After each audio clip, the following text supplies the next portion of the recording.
আমাকে কি আলোচনা শোনাতে দেখেছো? ও আল্লাহ নবী সাহাবা, তুমি আমাকে কি আলোচনা শোনাও? তোমার হাতে যে নিগার লাগায় আল্লাহ পাক তোমাকে জান্নাতে করে দেবে। ওই সাহাবা বলতে লাগে, ও আল্লাহ নবী সাহাবী, হ্যাঁ আমার হাতের সঙ্গে যদি তুমি হাতে লাগাও আল্লাহ পাক দয়াময় দয়া করে জান্নাত নসিব করে দেবে। সুবহানাল্লাহ। তো নবী সাহাবার সঙ্গে হাতে হাত লাগালে আল্লাহ দয়ার জান্নাত নসিব করে দেবেন। জোরে বলুন সুবহানাল্লাহ।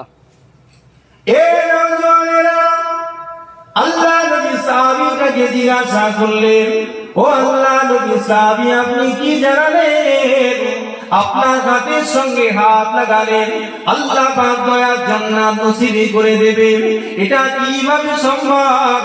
আল্লাহ নবী ওই সাহাবাটা বলতে লাগলেন, ও আল্লাহ নবী সাহাবী, আল্লাহ রাসূলের হাতের সঙ্গে আমার হাতের স্পর্শ রয়েছে, ওই কারণে আমার হাতের সঙ্গে যদি হাত লাগাও আল্লাহ পাক নবী পাকের হাতের উসিলা দিয়ে তোমার জান্নাত নসিব করে দেবে।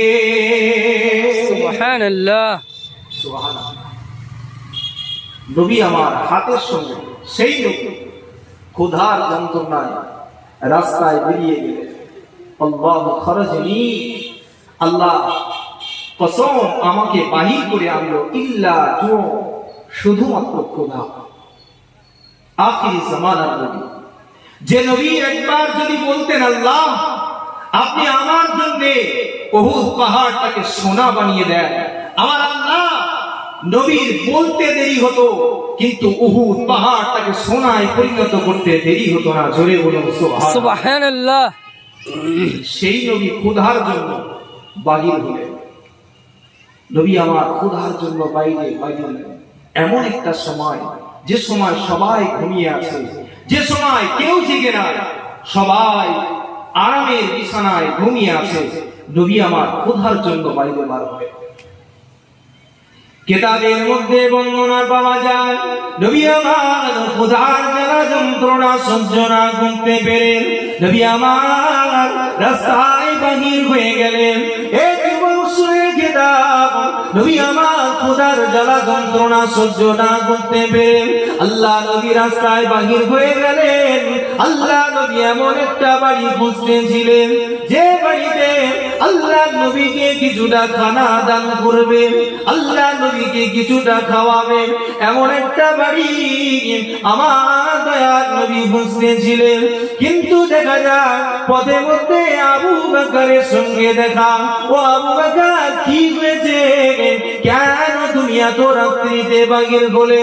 আবু বকর বলতে লাগেন, ইয়া রাসূলুল্লাহ, ইয়া হাবিবাল্লাহ, হুজুর আমাকে ক্ষুধার জ্বালা যন্ত্রণায় বাইরে বেরিয়েছি। আল্লাহু খরজনি ইল্লা জু, ইয়া রাসূলুল্লাহ, ইয়া হাবিবাল্লাহ, হুজুর আল্লাহর কসম আমি শুধুমাত্র ক্ষুধার কারণে বাড়ি থেকে বার হয়েছি। ইয়া রাসূলুল্লাহ, হুজুর আপনি এই সময় এখন কি করছেন? আল্লাহ নবী বলতে লাগে, আবু বকর তুমিও ক্ষুধা জ্বালায় আসলে, হুজুর আমার ক্ষুধা জ্বালা যন্ত্রণায় বাইরে আসলেন। আবু বকর ক্ষুধা জ্বালা যন্ত্রণাতে আসলেন। এই দেখে আল্লাহর আসমানের ফেরেশতারা